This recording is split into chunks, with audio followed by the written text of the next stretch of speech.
حالانکہ مردے کے لیے تو دعا کرنی ہے کہ اللہ تعالیٰ اس کے لیے کوئی آسانی والا معاملہ فرمائے۔ تو نبی صلی اللہ علیہ وآلہ وسلم نے دعا کے حوالے سے جو چیزیں تعلیم فرمائی ہیں میں نے کوشش کی ہے کہ آپ تک پہنچیں، کہ آپ نے دعا کرنی ہے جب کوئی شخص مر جاتا ہے، اس کے لیے دعا کرنی ہے جنازے کی شکل میں، پھر قبرستان میں جا کے دعا کرنی ہے اس کی قبر پہ کھڑے ہو کے، اس کے بعد قبر پہ بیٹھے رہنا ہے اتنی دیر، 2-2.5 گھنٹے، جتنی دیر اونٹ نہر کر کے اس کا گوشت تقسیم کیا جاتا ہے، چند لوگ بیٹھ جائیں۔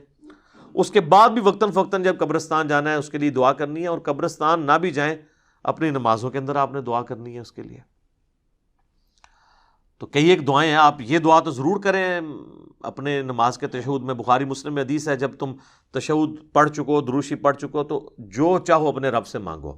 تو کم از کم اپنے ماں باپ کے لیے دعا مانگیں، رب ارحمہما کما ربیانی صغیرا، اے رب ان دونوں پر رحم فرما جس طرح انہوں نے بچپن میں مجھے پالا تھا۔ رب اجعلنی مقیم الصلاۃ ومن ذریتی ربنا وتقبل دعاء ربنا اغفر لی ولوالدی وللمؤمنین یوم یقوم الحساب۔ اللہم ربنا آتنا فی الدنیا حسنۃ وفی الآخرۃ حسنۃ وقنا عذاب النار۔ اللہم انی اعوذ بک من عذاب جہنم ومن عذاب القبر ومن فتنۃ المحیا والممات ومن شر فتنۃ المسیح الدجال، آمین۔ یہ ساری دعائیں جتنی بھی آپ کو دعائیں یاد ہیں وہ آپ پڑھیں۔ مشکات المصابیح کی آپ پہلی جلد میں تشہد کی دعاؤں کے بیان میں چلے جائیں تو آپ کو کئی ایک دعائیں مل جائیں گی، وہ یاد کریں۔ قرآن میں جتنی دعائیں آئی ہیں وہ آپ مانگ سکتے ہیں، اس موقع پہ مانگیں۔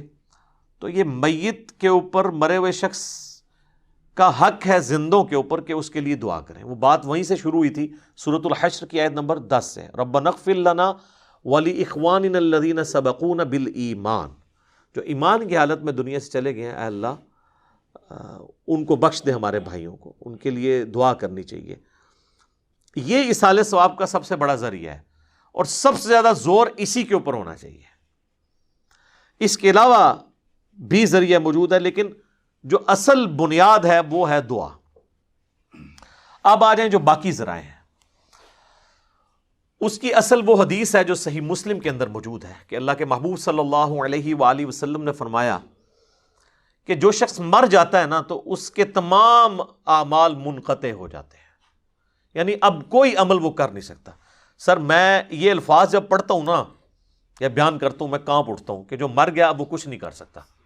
ایک بار سبحان اللہ کی بھیک بھی نہیں مانگ سکتا کہ میں ایک سیکنڈ مجھے مل جائے کہ میں سبحان اللہ کہہ دوں۔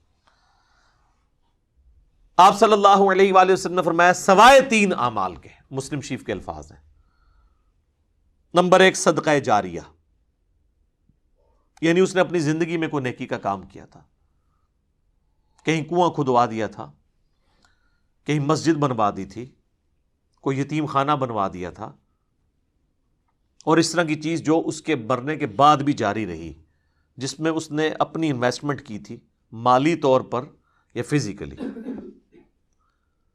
تو وہ اس کو ثواب ملے گا۔ اور جینون ہے، ظاہر ہے کہ اس میں ہم اسے کوئی نفع نہیں پہنچا رہے، اس کے اپنے کیے ہوئے اعمال کا ثواب اسے مل رہا ہے۔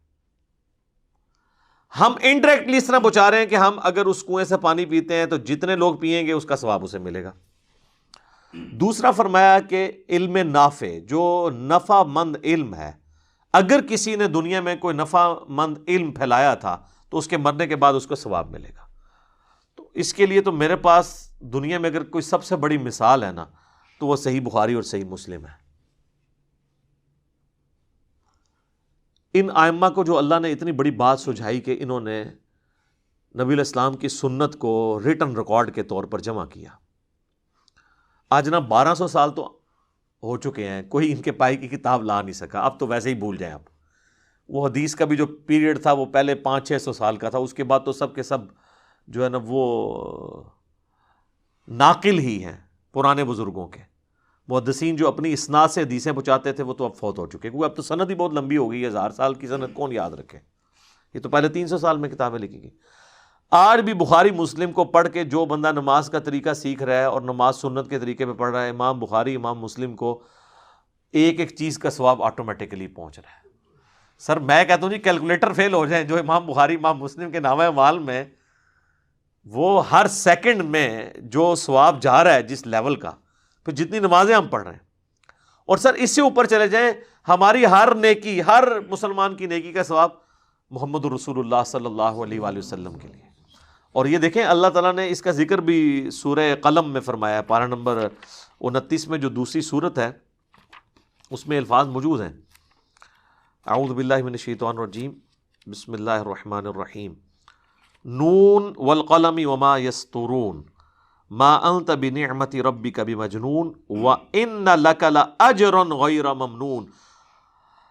اور اے محبوب صلی اللہ علیہ وآلہ وسلم، بے شک آپ کے لیے ایسا اجر ہے جو کبھی ختم ہونے والا نہیں ہے، یعنی وہ ٹوٹے گا نہیں، وہ ایک سمجھ لیں ایک فشن ریئیکشن کی طرح چلتا جا رہا ہے، ملٹیپلائی ہوتا جا رہا ہے. تو جس نے یعنی نافع علم لوگوں کو سکھایا، تو ظاہر ہے یہ بھی اس کا اپنا عمل ہے، یہ ہماری طرف سے ڈائریکٹلی کوئی نفع نہیں ہے، ہاں انڈائریکٹلی ضرور ہے. اور تیسرا فرمایا کہ نیک اولاد جو اس کے لیے دعا کرتی ہے. ویسے دعا تو کوئی بھی کر سکتا ہے، میں نے کتنی حدیثیں اور سورۃ الحشر کی آیت نمبر 10 کی روح سے بتایا کہ آپ دعا کریں گے، لیکن اولاد کے لیے اس لیے کہا گیا کہ اولاد کی دعا کمٹمنٹ کے ساتھ ہے. جو جس در سے وہ دعا کرے گی، مولوی تو پیسے لے کے اتنے در سے دعا نہیں کر سکتا. اور دوسرا، اولاد کے ہر نیک عمل کا ثواب آٹومیٹکلی ماں باپ کو ملتا ہے، چاہے وہ زندہ ہو چاہے وہ مر چکے ہوں. اس کی وجہ یہ ہے کہ اولاد انویسٹمنٹ ہے ماں باپ کی. سنن ابی داؤد میں حدیث ہے کہ سب سے پاکیزہ کمائی وہ ہے جو انسان کے اپنے ہاتھ کی کمائی ہے، اور انسان کی اولاد بھی اس کی کمائی ہے. اگر اس نے اچھی تربیت کی ہے تو ثواب ملے گا، اور اگر بری تربیت کی ہے تو وبال بھی ملے گا. اس پہ تو وبال ہوگا لیکن اس کے وبال میں بھی کمی نہیں آئے گی. یہ بھی یاد رکھنا ہے، یہ دونوں چیزیں پیرلل میں چلتی ہیں. اچھا، بعض لوگ کہتے ہیں کہ جی اگر کسی نے اپنی اولاد کی تربیت اچھی نہیں کی، وہ خود بخود ہی نیک ہو گئی ہے، تو پھر کیا ماں باپ کو ثواب ملے گا؟ ہاں، اللہ کی رحمت کا تقاضا ہے کہ ماں باپ کو پھر بھی ثواب ملے گا، کیونکہ اللہ تعالیٰ ہمیشہ سلوشن اینڈ پہ رہتا ہے، پرابلم اینڈ پہ نہیں. وَكَتَبَ رَبُّكُمْ عَلَىٰ نَفْسِهِ الرَّحْمَةَ، اور تیرے رب نے اپنے اوپر لازم کر لیا ہے کہ وہ ہر حال میں رحم ہی فرمائے گا. یعنی اس کا جو رحم کرنے والا ایک فیکٹر ہے وہ ڈومیننٹ ہے. بخاری مسلم کی متفق علیہ حدیث ہے کہ نبی علیہ السلام فرمایا کہ اللہ تعالیٰ نے مخلوقات کی پیدائش سے پہلے اپنے پاس عرش پہ یہ عبارت لکھ لی تھی کہ میری رحمت میرے غضب پہ سبقت لے جانے والی ہے. تو بہرحال یہ چانس پہ ہی ہے نا جی. اور اگر کسی ماں باپ نے غلط تربیت نہیں کی اور اولاد غلط نکل آئی ہے، جس طرح حضرت نوح علیہ السلام کا بیٹا بھی کافر نکل آیا تھا، پھر یہ نہیں ہے کہ اس اولاد کا وبال ماں باپ کے اوپر ہوگا، نہیں. وہ تو قرآن میں واضح طور پر کئی جگہ ہے، لا تزر وازرۃ وزر اخرى، کوئی بوجھ اٹھانے والی جان کسی دوسرے کا بوجھ نہیں اٹھائے گی. ہر شخص نے اپنے اعمال کا بوجھ خود اٹھانا ہے. تو یہ جو تیسری چیز ہے نیک اولاد، یہ چونکہ انویسٹمنٹ ہے. سنن ابن ماجہ میں ایک حدیث ہے بڑی زبردست کہ ایک شخص کا مرنے کے بعد جنت میں درجہ بلند کیا جاتا ہے، تو وہ پوچھتا ہے اللہ یہ تو میرا عمل ہی نہیں تھا. تو اللہ تعالیٰ فرماتا ہے کہ تیرے بیٹے نے دنیا میں تیرے لیے دعائے مغفرت کی ہے، اس کی وجہ سے میں نے تیرا درجہ بلند کر دیا. حالانکہ وہ اس کا اپنا عمل نہیں ہے، اس کے بیٹے کی دعا کی برکت سے اللہ تعالیٰ نے یہ معاملہ کیا. اس قسم کی کئی ایک احادیث موجود ہیں. اسی لیے تو ہمیں دعا سکھائی گئی ہے نا سورہ الفرقان کے اندر، ربنا هب لنا من ازواجنا وذریاتنا قرۃ اعین واجعلنا للمتقین اماما. اے رب ہماری بیویوں اور ہماری اولاد میں ہماری آنکھوں کی ٹھنڈک بنا اور ہمیں پرہیزگار لوگوں کا امام بنا. یعنی ہماری نسل میں پرہیزگار لوگ پیدا ہوں. وہ پرہیزگار لوگ پیدا ہوں گے تو تبھی مجھے فائدہ ہوگا نا، کہ وہ جتنے نیک اعمال کریں گے اس کا ثواب مجھے پہنچے گا، میرے لیے دعا کریں گے تو اس کا نفع مجھے پہنچے گا. اس کو سپورٹیو حدیث ہے بخاری و مسلم دونوں میں. سعد ابن عبادہ سفر میں تھے، پیچھے سے ان کی والدہ فوت ہو گئی. نبی علیہ السلام کی خدمت میں حاضر ہوئے، کہا یا رسول اللہ میری ماں مر گئی اور مجھے امید ہے کہ اگر میں یہاں پہ ہوتا تو وہ صدقہ اور خیرات کرواتی مجھے کہہ کے، لیکن وہ بغیر وصیت کیے مری ہے. اب میں چاہتا ہوں اس کی طرف سے کوئی صدقہ اور خیرات کروں، تو کیا میرے صدقہ اور خیرات کرنے سے میری ماں کو کوئی فائدہ پہنچے گا؟ تو آپ نے سمپلی ایک لفظ میں جواب دیا، ہاں.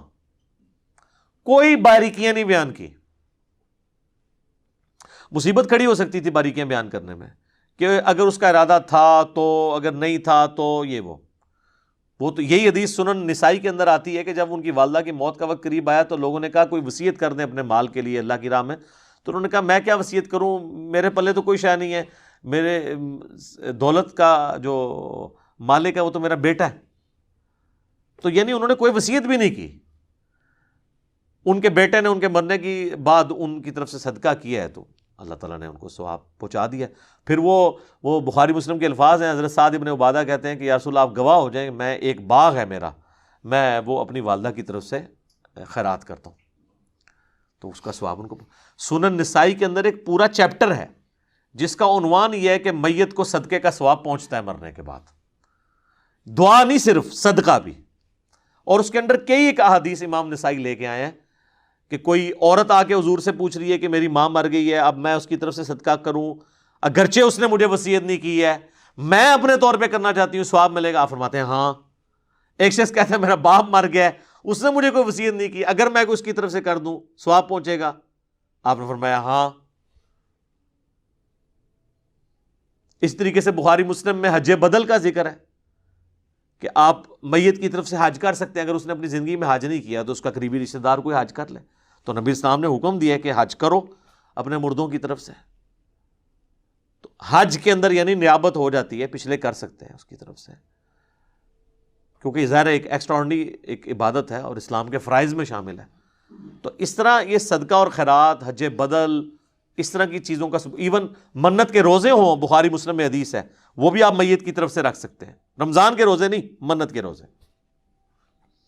رمضان کے روزے ظاہر ہے وہ بیمار تھا تو بس اس کی طرف فدیہ دیا تو کافی ہے, لیکن منت آپ اللہ کے لیے پوری کر دیتے ہیں. اگر کسی کے ماں باپ نے منت مانی ہے اور وہ فوت ہو گئے تو آپ منت کے روزے پورے کریں, اچھی بات ہے. آپ پر حق ہے آپ کے ماں باپ کا کہ آپ ان کی طرف سے یہ کام کریں.